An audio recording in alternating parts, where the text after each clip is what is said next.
Mac Ranch, the dude ranch where anything can happen and does. Starring that master of magic, prince of prestidigitators, and leader in legerdemain, Don Allen, with the necromancers best qualified to put the focus on Hocus Pocus, the world's greatest magicians. Presented by...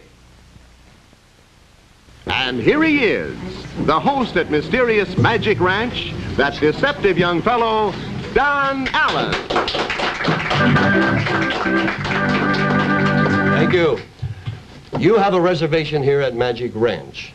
I'm your host, Don Allen, and because I happen to be a magician, the major indoor sport here at the Dude Ranch is magic. Now, we always manage to have a few junior magicians around, and today an old friend of mine, Jack Gwynne, the famous illusionist, is going to perform some fabulous magic that has baffled people around the world. He's going to perform the fabulous floating lady illusion, and you'll see it like it has never been done before. Jack Gwynne will now perform an East Indian mystery just as if it were being done in your own living room. And you'll notice that our camera never leaves our performer while a mystery is in progress. Jack? Thank you. Sometimes people ask me about my most thrilling experience following my tour of the Far East. One day I was in a little village in the Himalaya Mountains called Allahabad. There I saw a group of people gathered in the courtyard of a temple. I joined the throng to see what was going to happen. And then my interpreter explained it. He says, "Yonder is old Kudo Box, the oldest magician in all India, the last keeper of the secret of suspended animation." I watched in amazement while he mesmerized a young girl. He placed her body upon the points of 3 swords, where she rested as though she were upon a couch. I was so mystified and amazed that I sought out this old fella, with the result that now I'd like to show you this miracle from India.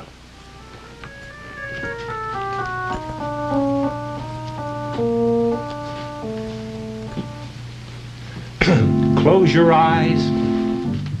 eyes and sleep. I command you to sleep and rest in the name of the high priest at Allahabad.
There she rests comfortably asleep upon the points of 3 swords.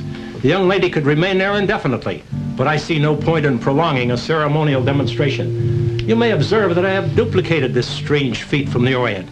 I will now surpass it. I shall remove the swords, allowing her body to remain suspended in midair.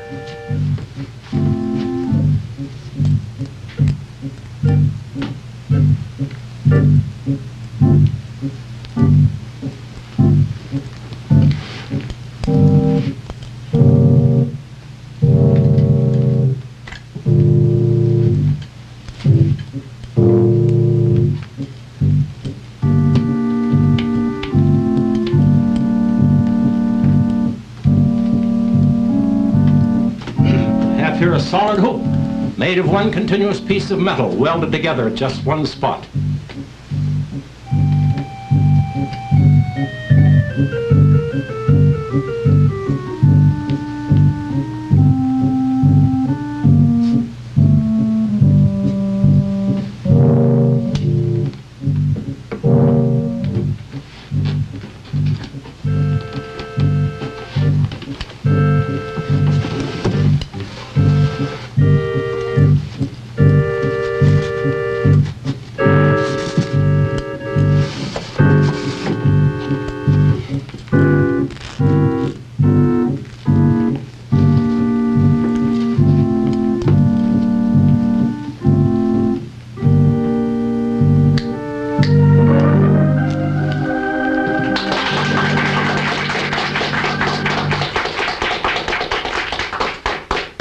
his world travels, Jack Gwynne has had enough exciting experiences to fill 10 books. But most of them would be unbelievable. We'll visit with him and have some more magic, but first, here's some other information I know will interest you. Jack, of all my friends in magic, I know of no other magician in the whole world that has had as much experience and has seen as much as you have. Now, I know that on your extended tour through the Far East, you had many experiences, but I remember you telling a story about meeting a magician in India, and the story concerned a small rock. Yes, I remember. This was a little fellow by the name of Serge Jamal. You see, they wear very peculiar clothing compared to ours, and they wear sort of a thing wrapped around their body called a dhoti, and then they wear a white shirt with the tails hanging out. And to convince me that his shirt and sleeves had nothing to do with this, he first took off his shirt. This left him bare to the waist. Now he had a small stone about the size of a walnut, which he asked me to examine. I hesitated to examine this because I know that they don't care for you to touch their clothing or anything that belongs to them. But I examined it, and it was just a small stone. I placed this stone in his outstretched hand, and by merely closing his fingers over the stone, he caused it to disappear. Before you could know what happened the first time, he opened his hand again, and the stone was back again. I again examined the stone, and it was just that, a stone. I again placed it on his open hand, and this time, when he turned his hand over, in his fist was a live bird with its little head sticking out. He took one finger and put it on the end of the little bill and pushed the bird back into this hand out of sight, and when he again turned his hand over, there was the stone. This was so mystifying and amazing to me that I had no idea how it was accomplished, nor would I want to know.